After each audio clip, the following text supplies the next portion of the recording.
All right. Let's get to getting here.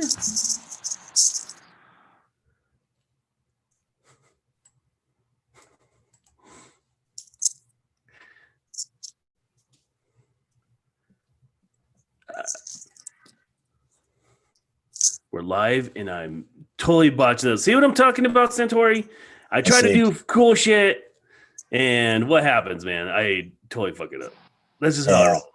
Hey, that's how I roll, man. I'm sure the two people that are watching the show are like, what the fuck is going on right now? Well, right? I'll tell you what's going on right now. Dave sucks at technology, and that's unfortunate. You got a notification that you're live right now. Yeah, we're totally live. I'm still holding out hope that this fucking thing will actually work. So, and I don't know what's going on. Hey, this is you know, if people were paying for this shit, then we'd definitely be. Then I would actually care more about not having it great, but right. But since it's free, who cares? Yeah. If they're gonna whine about stuff not working, whatever. All right. We're going to skip the video. We're going to go straight in to our intro music. Okay. Welcome to the Mile High PotCast. We're your guides through sordid tales of movies, music, and pop culture. Our show is best experienced under the influence of cannabis, so now is your cue to light up. Now remember, drugs are dangerous. Please use responsibly, but do subscribe. And now your hosts, James Thomas and David Mike Santore. What's up, everybody? This is Dave from the Mile High Podcast. We've been live for like the last 3 minutes. I'm trying to figure out some cool technology shit, and I am terrible at it. This is why James is much better host at this, because he can just he can handle any kind of technical difficulty or shit's not working. He's just like real smooth about it. I'm real fucking clunky still. So welcome to the Mile High Podcast. Quick hits.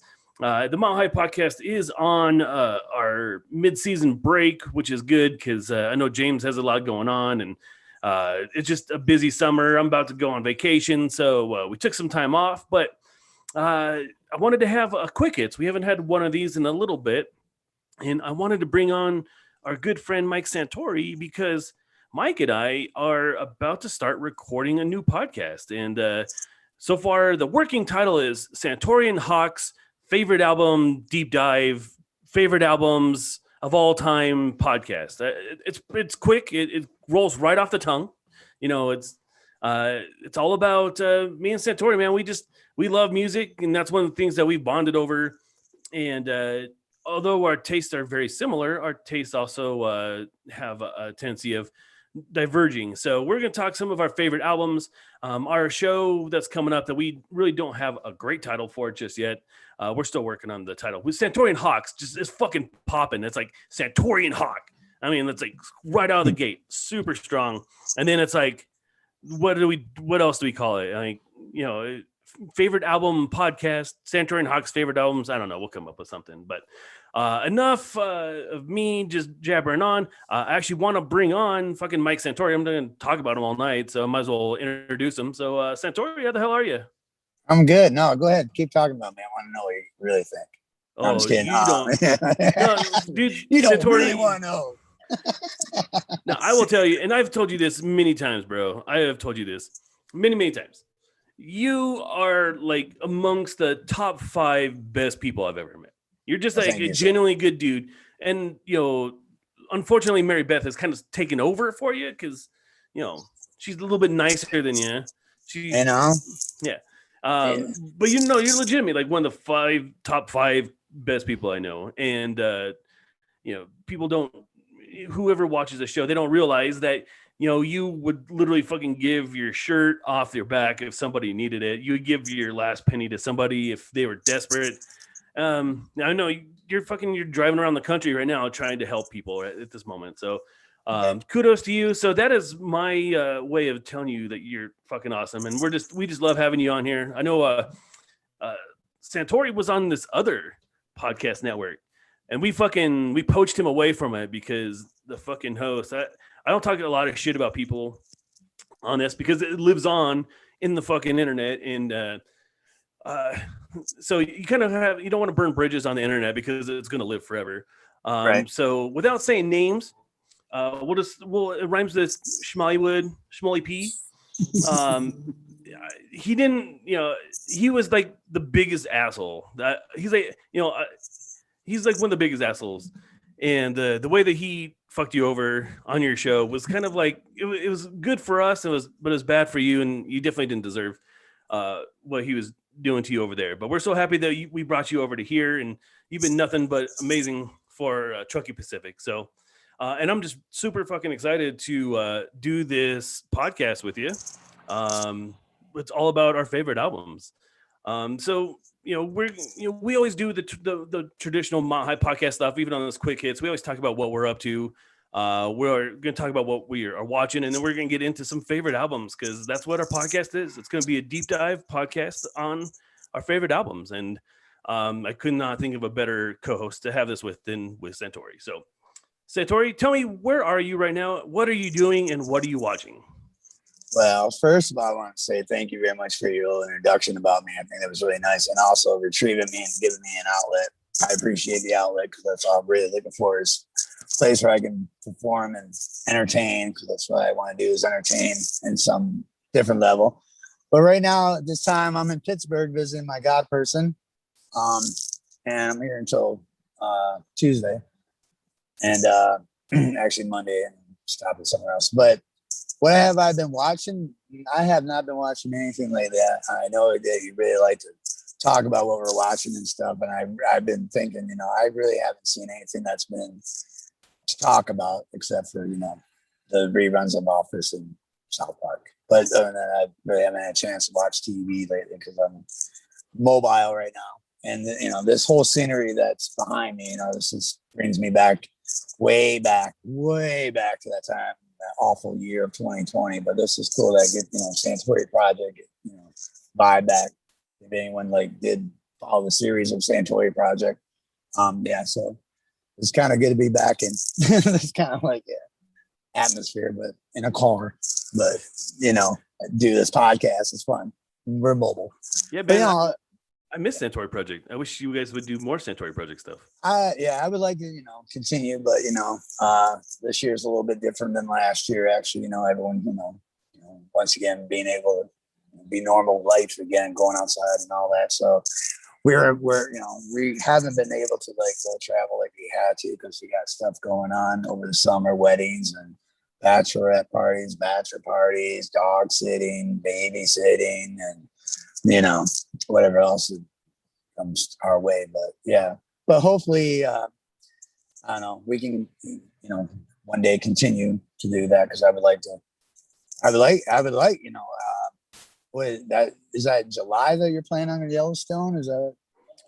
Yeah, I think it's later August, later September. Okay, so that makes more sense. Yeah. So that hopefully if everything works out, we can meet up and do that because that'd be a great thing to show everyone. Everyone that would be. I'd love to be a part of that.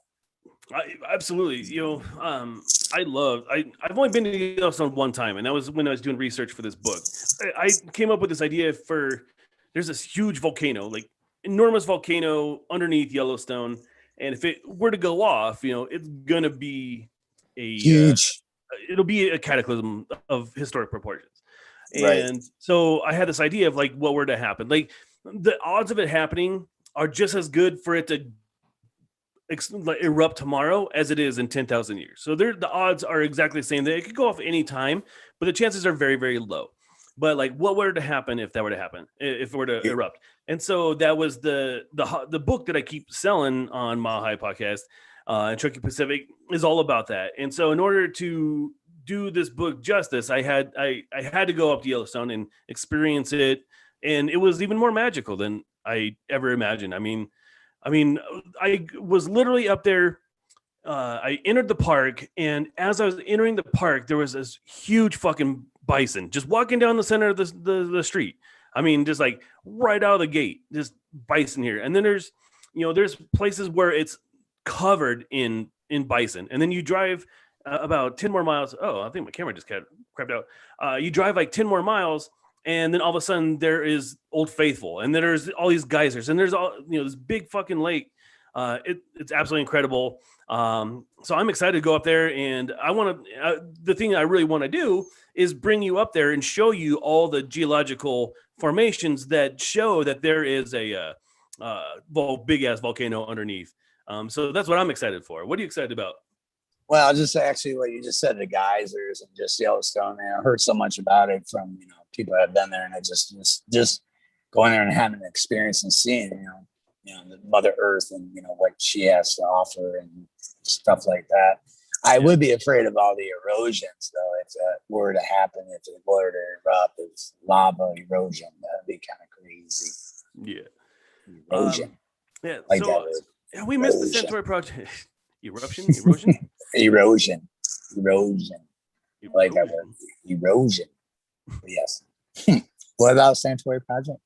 I was just saying that I love Santore project, so I want to see more of it. But yeah, well, thank you. If you can, I just really hope this Yellowstone trip pans out, because I think you'd have a great time, and I have a great time going up there and hanging out with my buddies.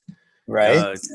And I would, definitely bring the weed. I was too afraid to bring the weed last time, but Yellowstone, after a nice, fine Colorado grown marijuana joint, would definitely intensify the colors of Yellowstone. So hopefully, keep an eye out for that. That may or may not happen. I just really hope it does.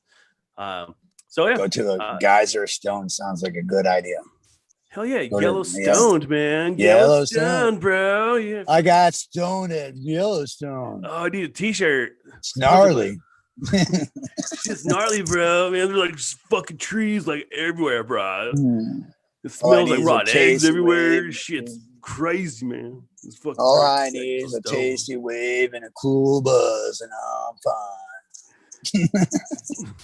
All I need is a tasty geyser and a cool buzz, and I'll be fine.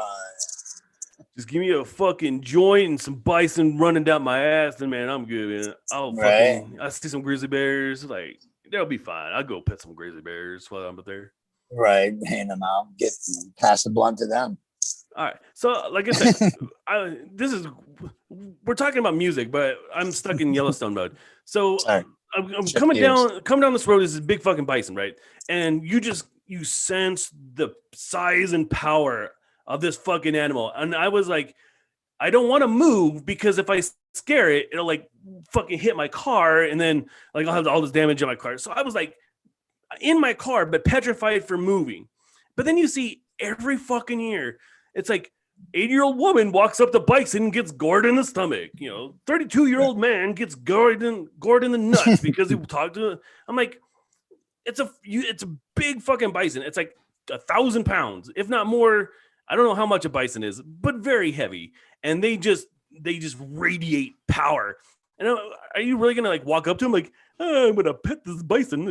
Like, yes, I have no sympathy when you get gored in the nuts because you are too dumb to go and pet a buffalo. I'm sorry. I have no sympathy for you. No, that's just idiotic and stupid. Can I just change the gear real quick? I got a little Facebook message that said Robert mentioned me in a comment. Is there anything on the comments? He says, happy early birthday, Mike Santore. Oh, yes, and happy early birthday to you. You got me. I was waiting at midnight. This guy always beats me. Our birthday's on the same dates, and but I always try to get him like right at midnight. He always tops me, so I don't know. I mean, I appreciate the early birthday greeting, but it's on at midnight. Just be ready, because I got my text going, buddy. Yeah, because I want to win this time, because you always get me. But yeah, happy early birthday to you too, sir. And thank you for your support as always. Happy early birthday to both of you. I lost, but I don't really care. I didn't even know it was your birthday, so I'm sorry. I rely heavily on Facebook for those notifications. If I don't get them, well, you will never know when my birthday is on Facebook, because you will never know when my birthday is on Facebook either. I'm not a birthday guy. No, me neither. I mean, it's nice that people do remember and they do wish you happy birthday.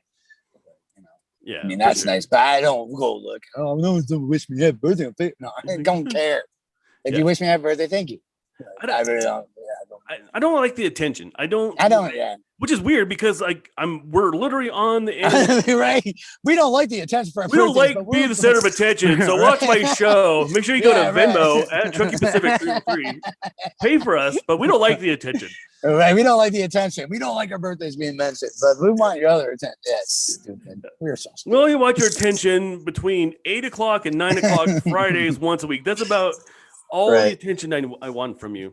One thing I was going to say, Santore, about my comment of getting gored in the nuts by a buffalo. I will tell you that if you do lose the next Name That Tune competition with me, I will make you go and pet a buffalo. So that's what I'm talking about. See, okay, people that do watch podcasts that I do, Santore would now, and if I lose to my own game challenges, these are challenges I'm talking about. But like I said, I don't want to get killed. That's the only thing. But I mean, or in an institution. Hospital, but I could pet a bull. I'm not afraid. All right. Well, you should be afraid, but Oh yeah. So yesterday we went to lunch. Number one Dick, myself, and Mac, my god person Mac. We went to lunch and we went to a Italian restaurant, and we didn't know what we're getting ourselves into, but we saw there was a pizza and it was medium and small and large, and the price difference, whatever. And I looked at the price of this medium pizza. I'm like, that's pretty good. Well, the pizza came to us and the pieces were like this big, like, huge. And it came at 8. So me being a smart ass, I told Mary Beth, or number one Dick, sorry, that if I eat this whole pizza, she's going to have to pay for the lunch, whatever. Well, it's kind of funny. It don't matter. We all say the same account, but whatever. So that was the bet. And then they have faith in me to do it, and they went shopping, and I was still eating this pizza. While they were gone, I went ahead and ordered why am I having so? There it is, and I'm Italian. I should know that. Cannolis while they were, doing stuff, and then I also paid for the tab.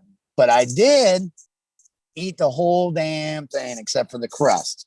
So I ate 8 big ass pizzas. It took me like an hour. I felt like I was back on that steak champ competition where I really lost mad on that, and I just whatever. But I felt a little redemption eating that big ass pizza. So, but yeah, so life is kind of unfair, and I want to tell you why. Okay, let's hear it. Because if somebody put a medium pizza in front of you with eight big fucking slices, yes, you're not a fat guy. You're not like, you have the 6-pack by any means, but you're not a fat guy by any means. And so like, man, look at that guy. That's pretty impressive. He could put away those 8 pieces of pizza. You do that same thing with me, and people are like, yeah, that makes sense. Yeah, I get that. Right. Yeah, that's one of the problems with being a fat guy in modern America. You're like, you gotta have to watch, people are like looking at you, and you're like, I can't really enjoy this cheeseburger. It looks pretty good.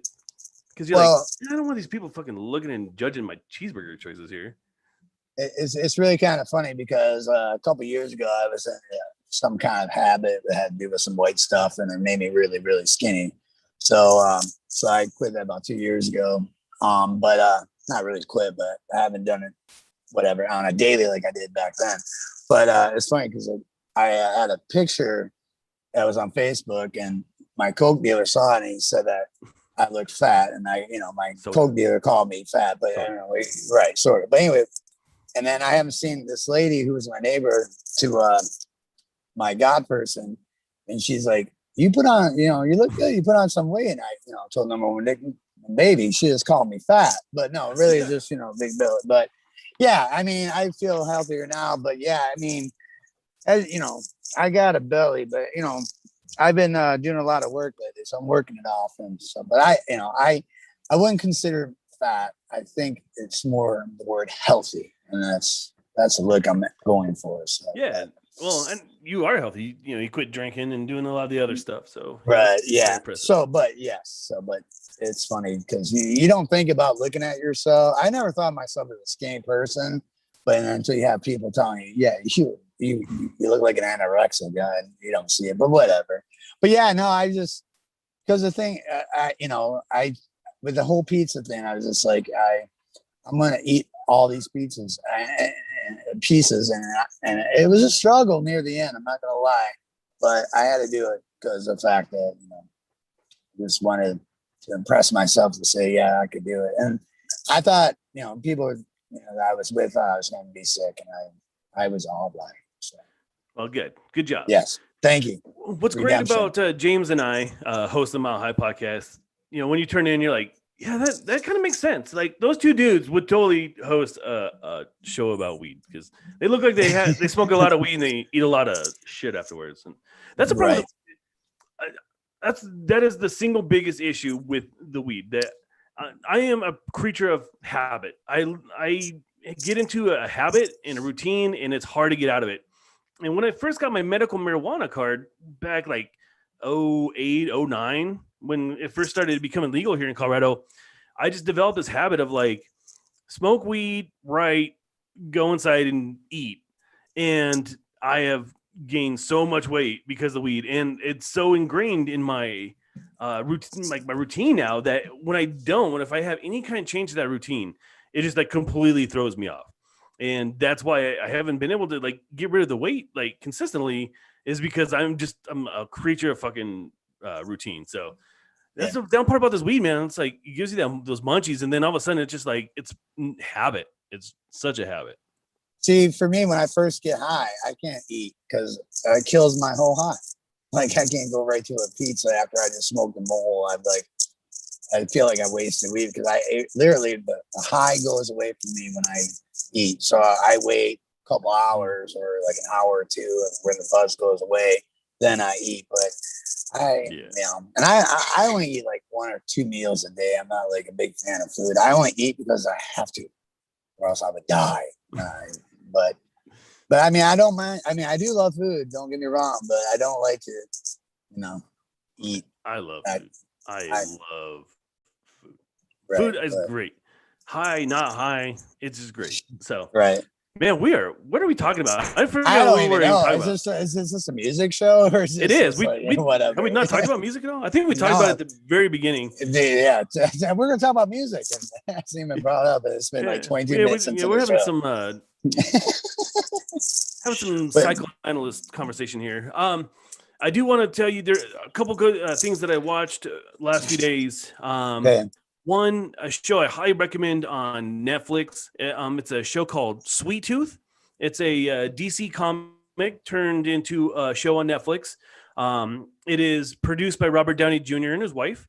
Really? And it's great. It is really a fun, wholesome show. It's about a virus, and it's very timely. It's about a virus that gets out. Imagine that.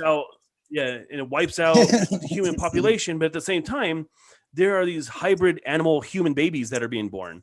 And so Sweet Tooth is a kid who is protected by his dad, played by Will Arnett. Not Will Arnett. I don't know, Will Forte, the guy who MacGruber. And the kid is a half deer, half and it's just a very sweet story so far.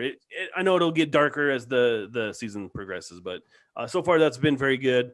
And I watched The Conjuring 3, The Devil Made Me Do It, about a kid who killed his landlord, but he pled not guilty by reason of demonic possession. And acclaimed paranormal investigators Ed and Lorraine Warren are tasked with proving that this kid was possessed by the demon. And it was pretty good. If you like Conjuring movies, it was pretty good. It wasn't the best one. But I definitely, if you like scary movies, it's a good fun one. Especially, I like those Conjuring movies, like Annabelle, Nun, all the Conjuring movies. They're very good. So, have you heard that is what I am watching. Have you heard about Rob Zombie rebooting The Munsters? Yeah, man, I'm so fucking sick of reboots, dude. I like Rob Zombie. I like a majority of his movies. Like Devil's Rejects is one of my favorite horror movies, and I'm one of the few people that really liked his Halloween remake. But I'm just so fucking sick of remakes, man. Like, get some original ideas. I'm a struggling fucking. I'm writing books. I'm spending hours and hours writing, creating original content that would be a great vehicle for like a Disney Plus series or something. And like, but what they're going to do, they're going to fucking just rehash the same shit over and over and over again. And like, why? Is it cheaper?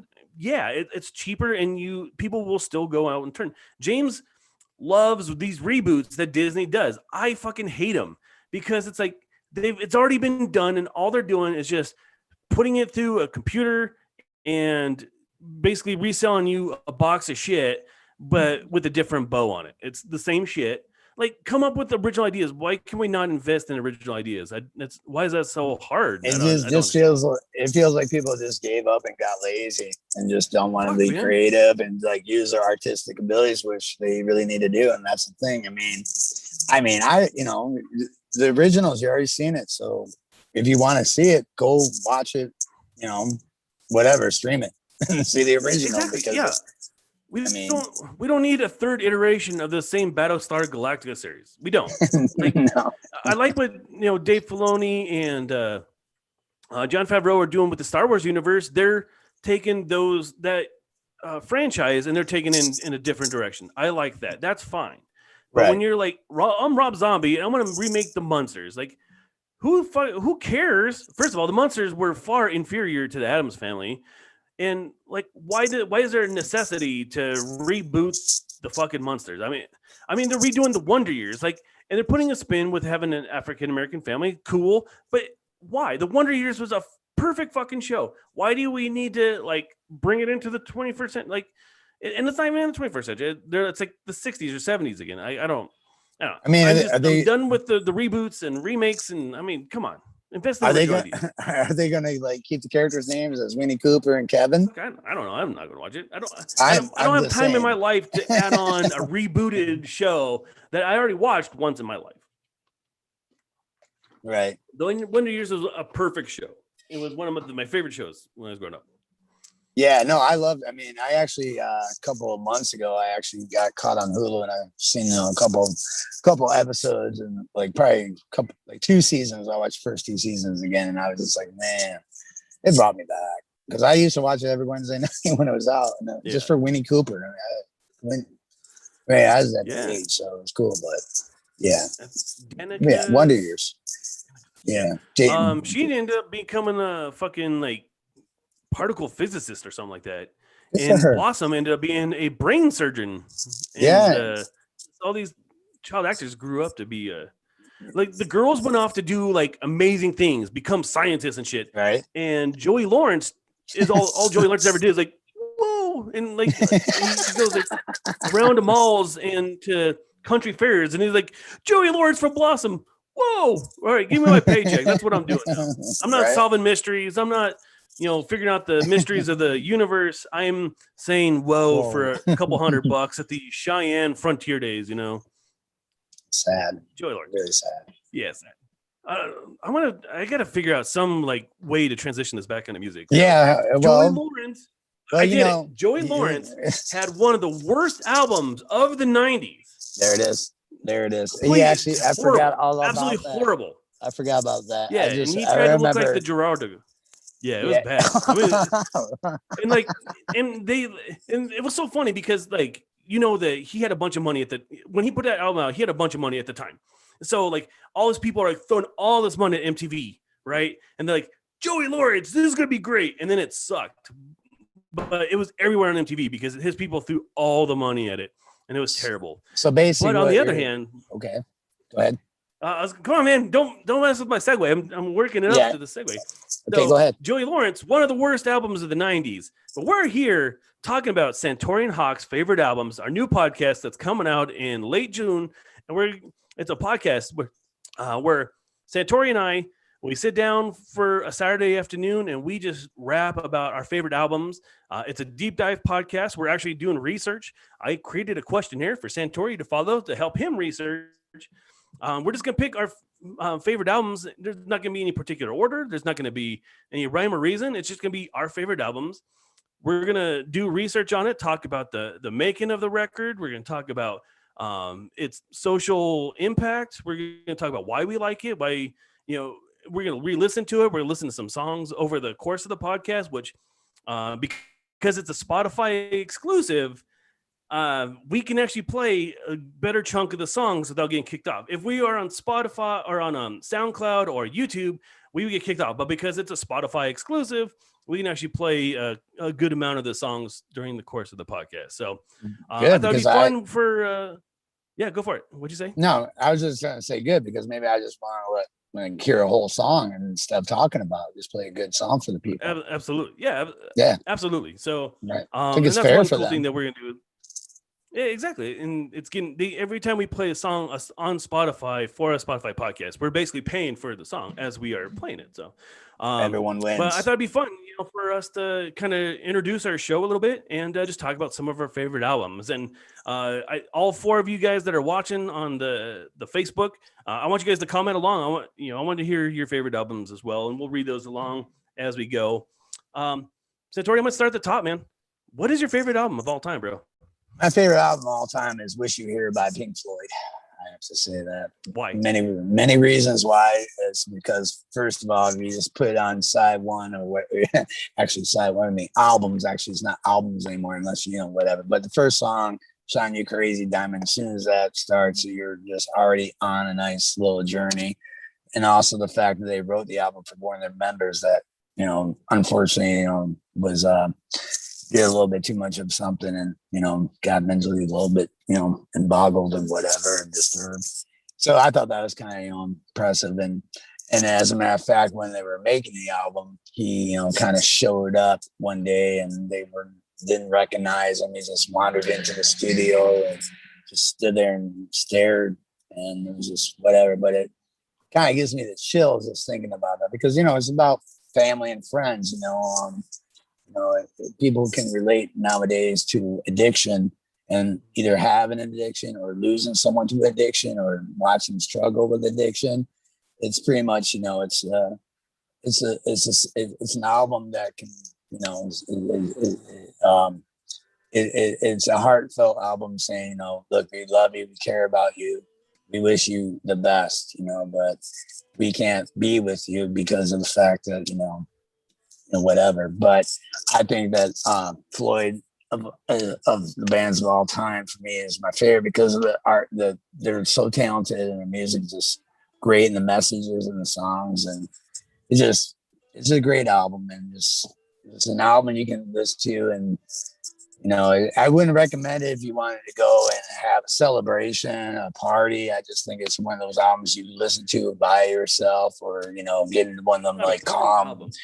No, but it's one of those albums that you have a summer night and the moon is out and you're on a patio and you're waking up, you're smoking weed or whatever you do. It's a great album just to like be high to or whatever, or sober. It don't matter. Just it gets you in a zone and you're just going on a little journey. And it's that's pretty much why I like it as much because I love the music. That was impressive. That was very impressive. And I'll be honest, I have never listened to a full Pink Floyd album, but I'm going to because I know we're going to be talking about it on the show. But I liked your description. So I might have to fucking smoke a big fat bowl and then go lay in my chair in the nice dark summer night and listen to that show. I'm telling you, you're going to not be sorry. Does your top album change, or is it like that is locked in place? That's locked. I mean, we when we first started, we asked me pick out 5 at first, and I picked that to be number 1. I like anything that Floyd does, I love, but I just when it comes down to what album, if you were on an island and you had to be on an island, and this would be the only thing you could. What would you want to listen to for the rest of your life? That would be the album that I would never get sick of, never get, bored. I'd be like, I could listen to this forever. So that's how I look at it. So, well, Bonnie Murphy says, good choice. So thank you, Bonnie. Sides with you. All right. So my favorite album of all time, and this has been locked and loaded since I was a sophomore in high school. See if you can recognize it. I already know that's going to be 9 Inch Nails' Downward Spiral. It is the 9 Inch Nails' Downward Spiral. This is the album that defined my whole fucking persona since I was 16 years old. This is 9 Inch Nails has been a band that has been my favorite band. My sister used to be a goth kid, like for maybe 2 or 3 weeks. And in that time, she absorbed Ministry and Nine Inch Nails. And I had heard Wish on the Broken LP, which was fucking amazing. But then this CD came out like right when I had a car. I had my own money, I had a job, and I was able to go out and fucking buy this on my own, and I cranked it, and it has put its print on my life to this very day. I mean, I can sing along to every fucking song, no problem. It's one of the few albums that you can go from song number 1 to the very last song, and they're all just masterpieces.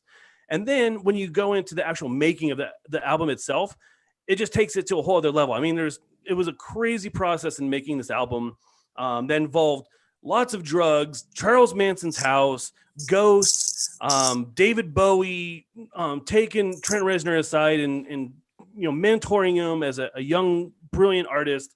And I mean, fucking look at where Trent Reznor is now. I mean, he has been making brilliant music since I was in high school. And I mean, so Nine Inch Nails, Downward Spiral will always be my favorite album, and Nine Inch Nails will always be my favorite band. So, what would you say is your most influential album? My most influential album would have to be The Reason Why is because of the fact that it was probably when I was 6 years old, 5 and 6. My parents, were listening to Roger Whittaker and Neil Diamond and ABBA and Saturday Night Fever. And my brother, who was 11 years older than me, he was into like AC/DC, Sabbath, and all that. And so anyway, he had pulled me aside and said, "Come into my room." And I went in his room, and he pulled out Back in Black and Van Halen 1, Zeppelin 4, and I heard Eruption for the very first time, and I'm like, "What is that noise?" Because I love it. And turned it out, it was Eddie Van Halen playing his guitar, and that inspired me to pick up the guitar. I just, ever since then, I always wanted to like make that noise, make that sound. There it is. There it is. It's explosive. It's Eruption, but it's explosive. Absolutely. So that's probably my most influential album that inspired me to pick up a guitar and learn how to play. And, I'm still learning. So, but yeah, I think that would be the most influential album. That's beautiful. Man, your answers are so thoughtful and just like, I can definitely tell that these are personal to you. They're not just like, man, it gave me goosebumps when I heard it because it was just good. I mean, like there's an emotional connection to your family, to your brother. And I think that's one of the great things about music, man. It's an emotional attraction. James he's not really into music all that much. He does not get that emotional connection that we do. But like this next song, talk about emotional connection. So once again, my sister introduced me to this band. Well, not really. This is the album, and this is the very song that made me a metalhead. I listened to this song, and I've told this story 1,000 times. But it telling the same story 1,000 times is it runs in our family. So I'm just kind of living in our following our family footsteps here. So I was a 8th grade kid in middle school, and I was a white pudgy wannabe gangster. I was listening to fucking Public Enemy, and I was listening to NWA. It was summer. It was the summer between going my 8th grade to my 9th grade, and I fell asleep on the couch, man. And I fell asleep to MTV, and when I woke up, this was playing on the TV. This is like the longest video, but like just fucking seeing these dudes, these like 4 guys just making all this fucking noise, man. And this is literally the part that I woke up to. I mean, how does that not, when you're a kid, you're like fucking listening to this part. Holy shit. Absolutely changed my life. The reason I am a metalhead is for that fucking hook right there by Kirk Hammett and James Hetfield. I mean, that fucking song is like, what is this song? So I listened to it. I got at the end of the video, like Metallica and Justice for All. And then my sister just happened to have that tape. So I'm like, can I listen to it? She's like, for sure. I'm not a metal person anymore. This was kind of towards the, she's not really into metal, but she had like all the cool like tapes and stuff. I got a lot of music stuff from my sister.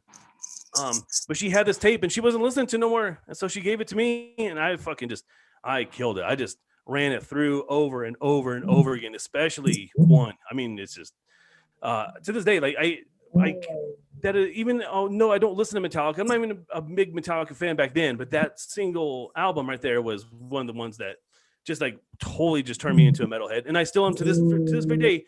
I am a heavy metalhead. I'm looking at Facebook now. It looks like we might be frozen on Facebook, but we're not frozen on our end. So hopefully you guys can hear us. So Injustice for All, Metallica. This is a weird one. What is an album that reminds you of your youth? And I'm gonna go first on this one, just in case. Go ahead, because I need some time. So when I was growing up, we would always go to vacation up in Glenwood Springs. It would be me, my dad, and my sister. We would get into my mom's Volvo. We'd pack it up and we'd go to Glenwood Springs.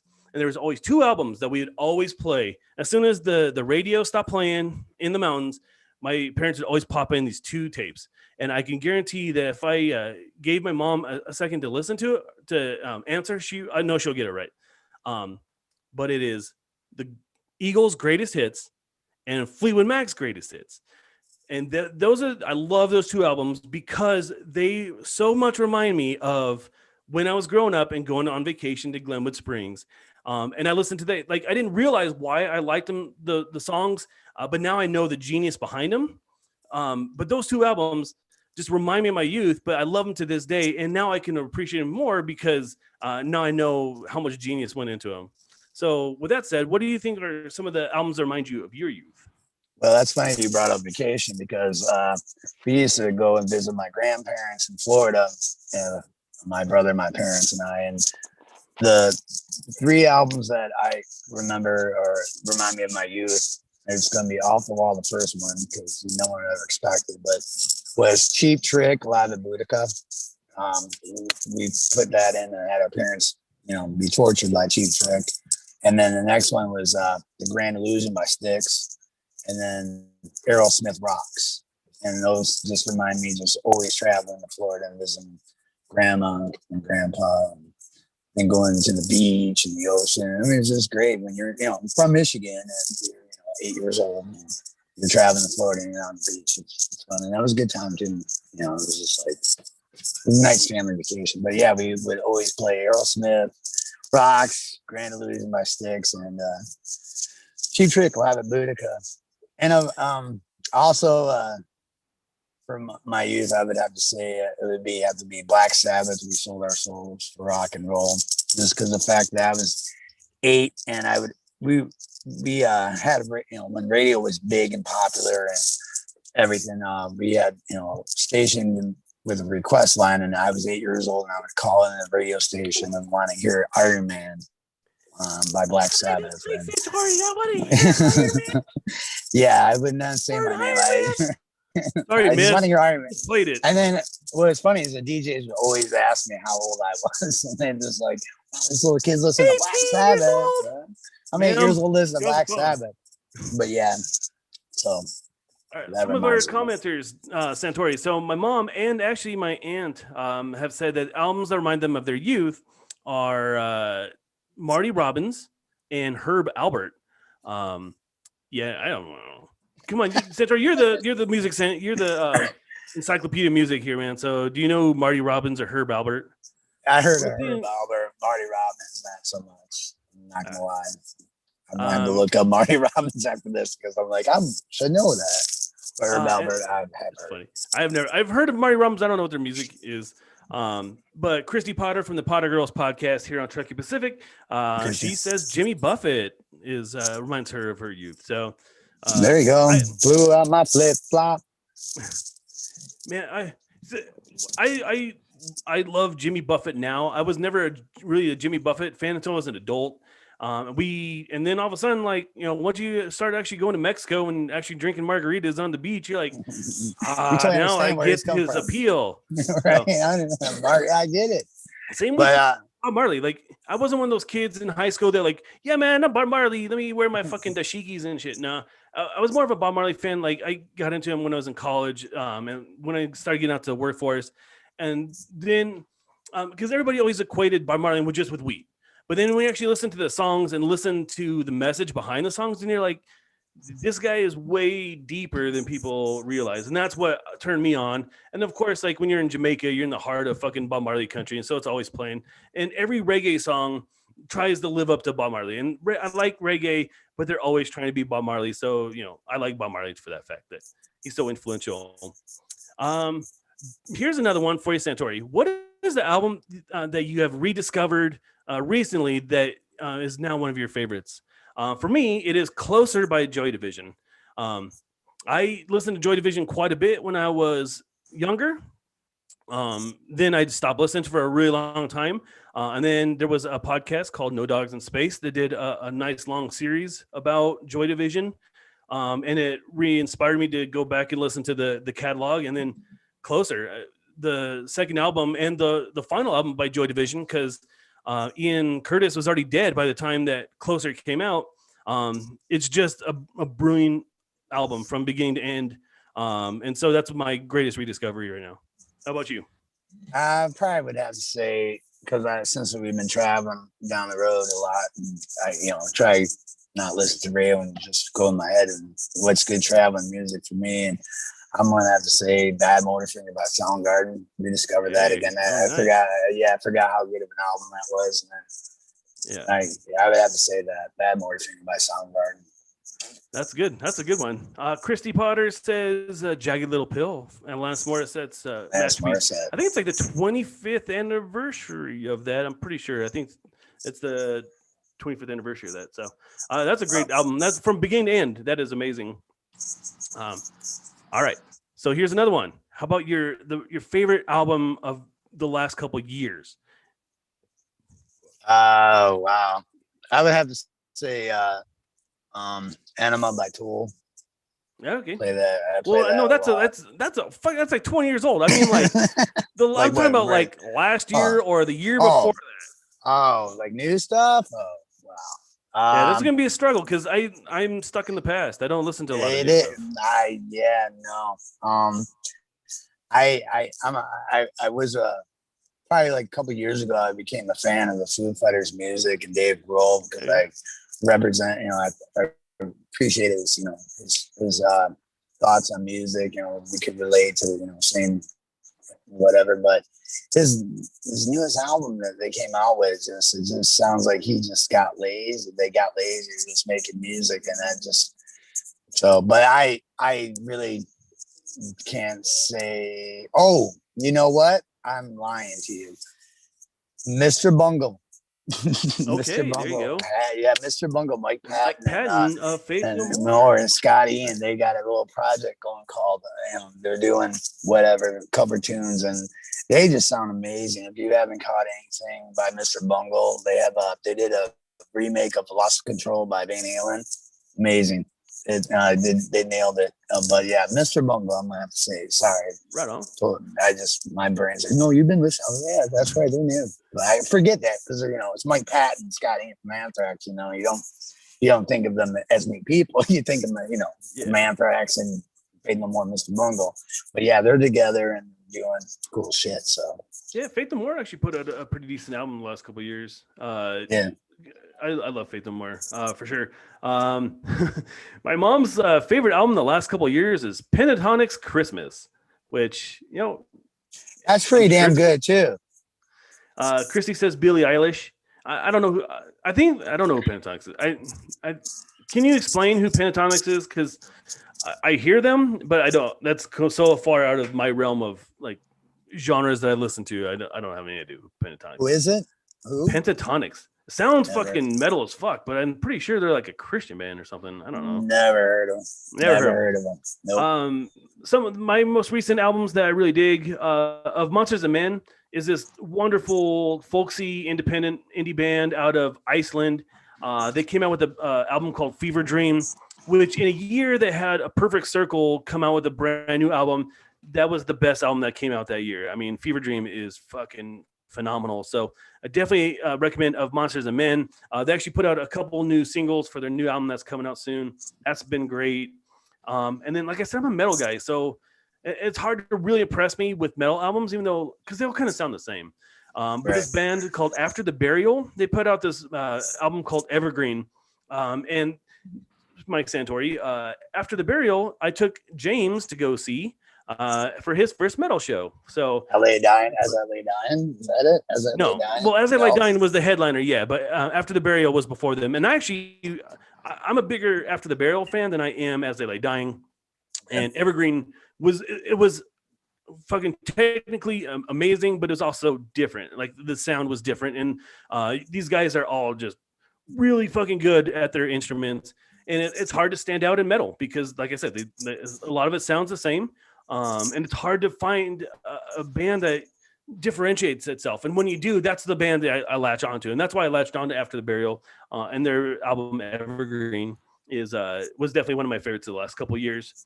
And let's talk about some, what other bands or albums will make up your top five? Top five. I know your top five is an ever-changing, ever-evolving beast. Not really. Wish You Were Here is locked in at number one. Just name me a couple of albums that make up your top five. Van Halen 1, Led Zeppelin 3, Rush 2112, and Back in Black AC/DC. Nice. Very good. Yep. Yes. Like I said, Downward Spiral, Nine Inch Nails, Married to Gnome, the debut album from A Perfect Circle. I am a bigger Perfect Circle fan than I am a Tool fan, and Married to Gnomes is right up there, top five. And that's one of those ones it's locked in the top five. Sometimes it's number two, sometimes it's number five, but it's locked into the top five for sure. Right now, Closer by Joy Division. One of my favorite bands right now is a band called Churches. They just put out a great single with Robert Smith from The Cure, but their album Every Open Eye is pretty fucking amazing. It's a very Depeche Mode, who is it? Tears for Fears, kind of heavy synthesis, new wave kind of sound to it. Like I said, very Depeche Mode. I'm fucking blanking on all these other new wave bands that I love so much. Like just very synth heavy. New Order. Yeah, New Order. Thank you. Fucking, I'm here fucking blowing Joy Division, and I'm like, what's the other band? What's the other band? New Order. So for those who don't know, Joy Division, Ian Curtis dies, and out of the ashes of Joy Division is New Order. But Churches has a very Depeche Mode, New Order type sound to it. So, and Every Open Eye is just fucking amazing. And that has Robert Smith in it. Churches. Smith from the Cure. They have a new song that just came out. I think it was on Tuesday. It's called "How Not to Drown," and Robert Smith is a part of it, and it's great. Yeah. And what's awesome is like I've been following Churches for a really long time. I mean, Lauren Mayberry, the singer, she is a great singer. She doesn't take shit. She is definitely a feminist. So like when people like catcall her on the stage, she like shut the fuck up. Like, would you like if I was your mom, would you do that? And that kind of right. But the message of their music is great. I mean, it's relevant. It is personal. It just great, and the way they put it to this kind of like new wave beat, it's really good. Nice. So yeah, check that out. But the song that they came out with, so like I was saying, I've been following these guys for a really long time, and they've gone from like, very not very well known to like they're getting a little bit bigger. They played with Marshmello, some dude. And they kind of got a little bit more popular. But the song with Robert Smith, like it's like the number one song on like Spotify. It's like the number one song on Billboard. Wow. So it's funny. It's cool to see that this band that you've been following for a really long time is all of a sudden just like blowing up into the stratosphere. So I definitely recommend Churches and Every Open Eye. And my other top five, like I have one more, and I kept debating between is it And Justice for All or is it The Chronic? by Dr. Dre, because they, they're both, some of my favorite albums. And, I was right now, and Justice for All is going to be in that top 5 just because of its significance on my life. But, when it's summertime, you got to throw in the Chronic, and I've been listening to a lot of the Chronic in the last few days, and so that's why I'm having trouble keeping that top 5 going. It's because Let's it's nothing see, but Bonnie. it's nothing but a Say G again? thing, babe. It's nothing but a G thing. No, That's why. You know I'm what not I'm about a saying? G thing, baby. Hey, babe. Jude Law don't Fuck. look kind of crazy. Yeah, I'm not going to finish that line because I do not want to get fucking No. canceled. No. There's like 4 people watching our show, and I would be the person that gets fucking canceled by 4 people, 3 of which are my family, and I'd still get canceled for saying that. Right.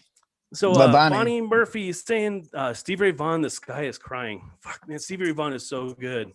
He is. And what's funny, like Stevie Ray Vaughan, like my parents never listened to Stevie Ray Vaughan all that much. And I knew my aunt was a big Stevie Ray Vaughan fan. And then I watched like a behind the music on him, and like, in his tragic demise, and like this music they're playing throughout, like, wow, this is really good. So it inspired me to go get his best of it. And then, oh my God, I love guitarists, and he's definitely fucking a virtuoso. He's definitely well missed. I mean, how much music could he have put out if he would have stayed alive a little bit longer? And it's just, and that's the thing too, man. We lose all the good ones too soon. I'm tired of that. I am tired of the good ones. Only the good die. Yeah, they really do. Only the good die. Yeah, it sucks. Yeah, because we're missing out on a lot of good music. I mean, I felt like when Randy Rhoads died, he was a guitar player for Ozzy in '82 when he died. It was just like, oh my God.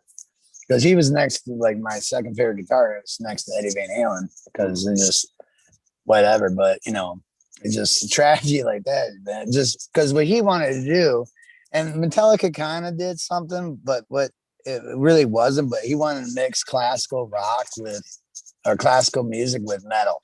And yeah, Metallica did with the orchestra, but it's not really what you're going for, especially with a guitar. Like the classical guitar it sounds so pretty, but just hearing them classical guitar just play metal, like would have been great. But I think that he would probably pull it off better than anyone else. I mean, I'm sure people have done it and were doing it, but I think that he, being so good of a guitar player and a genius, that it would have sounded so much better than what. And we never got to hear it. And that I was reading a book when at the time that I was listening to, like, being a big fan of Ozzy's. And I was reading that, and his mom said, what a unique sound that would have been. And it would have been. And so unfortunately, we'll never get to hear it. So kind of going with that theme, and Rob Roberts, friends of the show. We love Rob. He's I really appreciate that he is always following us.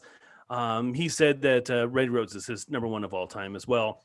But you're totally right, man, about like all the best.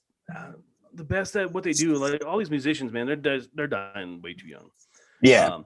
I mean, fucking just start with John Lennon, and then right. Christy was talking about Chester Bennington, Chris Cornell, fucking Dimebag. That one really hurt me because I love Pantera. I have Far Beyond Driven is one of my honorable mentions I have written down here, and it's because his guitar playing is so fucking raw and heavy, and he's just so you don't expect to have a Stevie Ray Vaughan type of talent on a heavy metal band.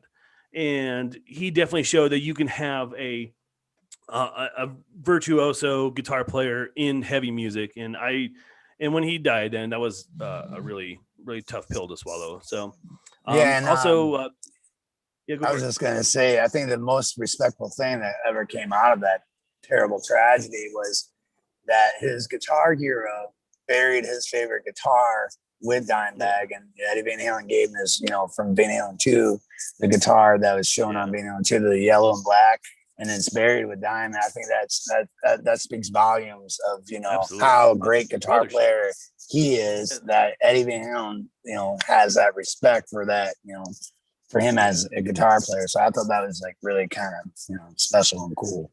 Absolutely. And we not fucking Nirvana, man. We haven't even touched on Nirvana. along with And Justice for All, I remember my sister's involved in a lot of these fucking stories. She got Sounds Nirvana like a good Nevermind. influence. Yeah, absolutely. And your brother was a big influence on you. Like, Right. Good she took me to my influence. first rap concert, which is funny. But she's also the person that got me into new wave music. She's the one that got me into metal, into definitely Nine Inch Nails. So I have to thank my sister a lot for that. And my sister listens to like the most boring shit now, which is funny. But she's an older. She's like almost 50 years old. She's a teacher. I mean, she can't fucking like throw down some old school Sisters of Mercy with her kids in the back. So I totally get it. I don't care though. I listen to all my heavy shit around Dante. I don't really care. Right. But she got that Nirvana Nevermind CD for Christmas of 1990. And I remember because it had just come out. It was sold out pretty much everywhere, but my parents got their hands on it. And then my sister was playing it so loud from her room that I could hear it in my room. And I was like, this is amazing. And another one of the reasons why I like heavy metal and heavy music is because of that. They changed the way that metal went. I mean, you don't have a lot of these real heavy bands that I listen to now if you don't have Nirvana. Metal at that time was it was Bon Jovi, it was Rat, it was like hair metal. And I would put Van Halen above that because they were around a lot longer, but they were making some just heavy fun music. They didn't get sucked in that trap of the Dokins and the fucking Scorpions and all that shit. Like they didn't fall in that trap. But Poison, I mean, just all these fucking hair metal bands are terrible. And then fucking Kurt Cobain just comes out, and then fucking Dave Grohl starts hitting on those drums, man. You're like, this is different. This is amazing. And he put out 3 albums. And they changed the world with 3 albums. Imagine what he could have done if he was alive 10 years longer. How he could have put out 2 more albums that could have redefined pop culture. And he's gone. Christy talking about Tupac. Absolutely. Tupac, Biggie Smalls, fucking both. I mean, it's a great loss. And a lot of my albums on here are full of people who have passed away, unfortunately. So, right. Give me some of your honorable mentions. Maybe not necessarily in your top 5, but just some of your favorite albums that people should listen to. Oh, well, definitely anything from Tool. Like any album by Tool. Anything from Tool. Definitely hone in on Anima and Undertow. Undertow, yeah. Undertow. Probably, like I said, what other albums? God, drawing blanks. Wasn't ready for this one. Do you want me to go and then you go there? Yeah, all right, cool. Because I have a whole list. Oh, wait, as is part of Mile High Podcast tradition, I have a list. So okay, good. Let's see. Let's see here. Rob Roberts says Janis Joplin, Mama Cass. Yeah, absolutely. And Bonnie says Elton John, Yellow Brick Road. I'm assuming that's one of her that's a good mention albums. It's a good album. I'm gonna go absolutely. As the Palaces Burn by Lamb of God. That is a killer fucking heavy metal album. I mean, that was the my bridge from like I was listening to a lot of Korn and Deftones and Godsmack, like not nearly the heavy stuff that I'm into. And then I heard Ruin, which is a great Lamb of God song. So I put it on. I was like, fuck yeah, I love this like real heavy aggressive stuff. And so that in turn like inspired me to start listening to all these like real heavy bands. And so they're the bridge between the old metal I used to listen to and the metal I listen to now. Check Your Head by the Beastie Boys. Yeah, that's a great album. That was like they put out License to Ill, and then the wheels fucking fell off, and they finally came together. They put out Paul's Boutique, which was a great album. But on Check Your Head, they started playing their own instruments. And Beastie Boys is doing what Korn and what Slipknot and all those guys ended up doing in the 90s and 2000s. They started doing in the late 80s, like playing music and rapping over it. And I mean, their influence on music is you can't compare it. They have such a imprint on today's music. But I think my favorite is Check Your Head. Of course, Tool. So Enema is my favorite of the Tool albums, but I'm going to also slash that with 13th Step from A Perfect Circle, because Mare de Gnomes is already in my top 5, but 13th Step was a really great album, and that's definitely in my honorable mentions. My Head is an Animal by Of Monsters and Men. That was their debut album, and it was fucking epic. Like, you can hear their song Dirty Paws everywhere, every fucking where. I was talking about Sweet Tooth at the beginning of the show about that Netflix show. That song Dirty Paws is on that, and it's also in one of my favorite movies of all time. Fuck it, I lost it. Fucking Ben Stiller, Walter Mitty, The Secret Life of Walter Mitty. Of Monsters and Men does pretty much the entire soundtrack for that movie. It's fucking amazing. So My Head is an Animal by Of Monsters and Men. And this next one, this will be my last honorable mention. And then I want my parents and my aunt and my cousin to earmuff their ears. I call this album the Panty Dropper, because I've had so much sex to this fucking album because it's so great. But all the girls I was dating at the time were all fucking chicks that dug the same music that I did. White Pony by the Deftones, aka the Panty Dropper. It was a great fucking album, and it's a sexy album. So, all right, you guys can unmute your ears now. So, those are my honorable mentions. Did I inspire some in yours? I actually was thinking of White Pony. I'm like going through my head, like, and then Deftones White Pony showed up. But that's a good album. It's a great album. But no, Fugazi, 13 songs. If anyone ever, Fugazi. Ian Mackay is just, he's they're good. And this is gonna blow your mind coming out of my mouth. But ever since I was a kid, my dad turned me on to these guys. But I remember just thinking, wow, what a great live album. But it was Simon and Garfunkel live in Central Park. And I think that's a great album. Simon and Garfunkel. Yeah, I mean, it's just, and let me see. I really can't really think of any other albums. I just hear songs and I just can't place albums. Yeah. I don't know. So I've apparently traumatized my entire family. So I warned you. I fucking warned you. Great. They ran away. Good job. Well, there goes our 4 audience members. Thanks a lot. No, they're still sticking around. They're still sticking it out to the very end. I have traumatized them. Right. Every time they look at you, I'm thinking panty dropping. I did. Panties are still on. As soon as you hear that, there's no Deftones playing. You change. You're like, yeah, and I get it. Yeah, I totally get what Dave's talking about. So that's pretty much all I have. The problem with music today is it's all in singles. I don't listen to albums anymore, man.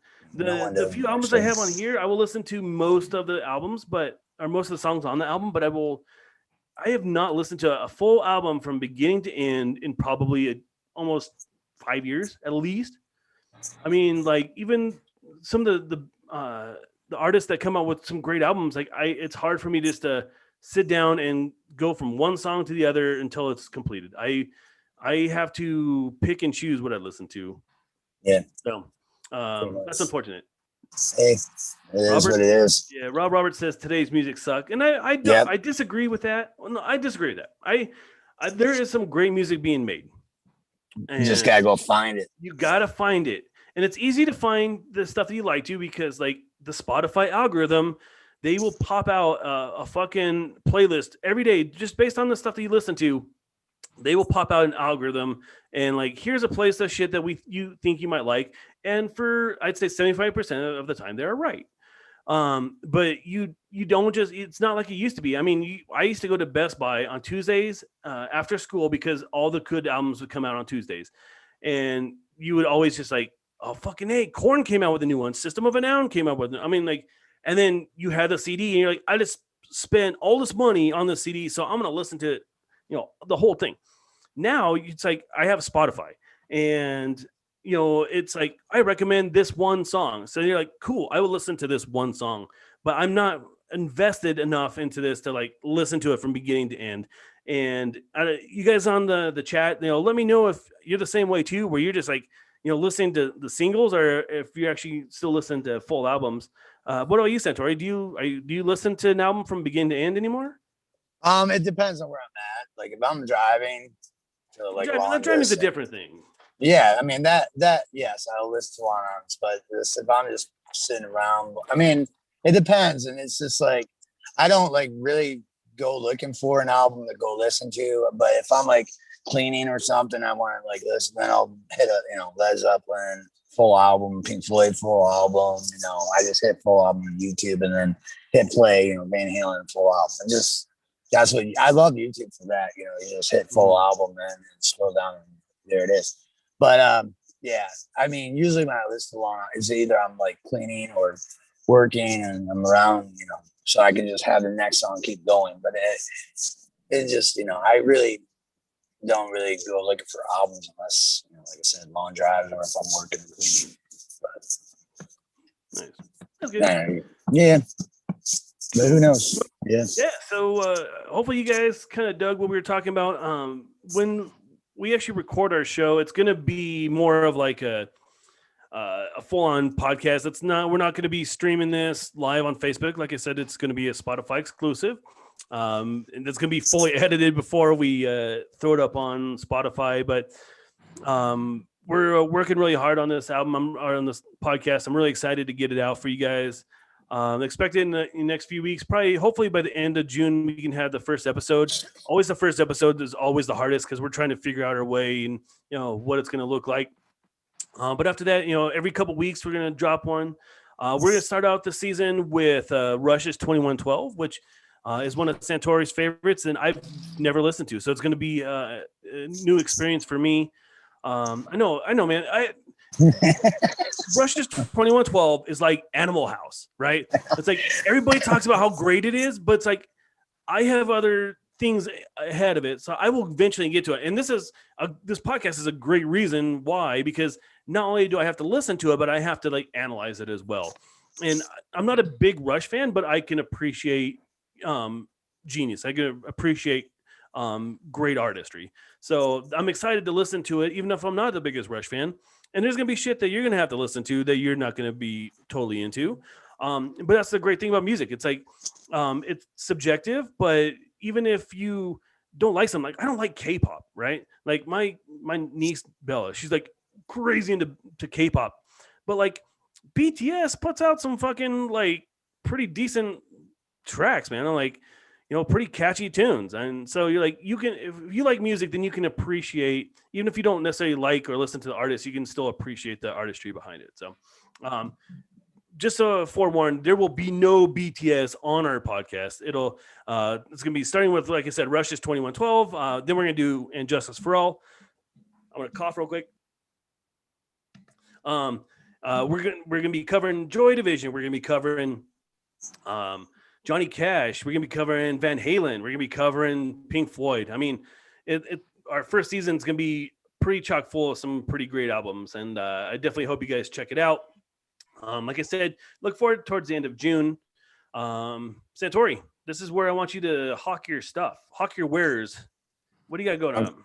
Well, right now we're traveling, but we'll be back on Wednesday, and we took this week off, and next week we're returning again with What Now Wednesday night. But I just really would like you to go see Animal House whenever you get a chance. There's no reason why you have not yet seen this movie.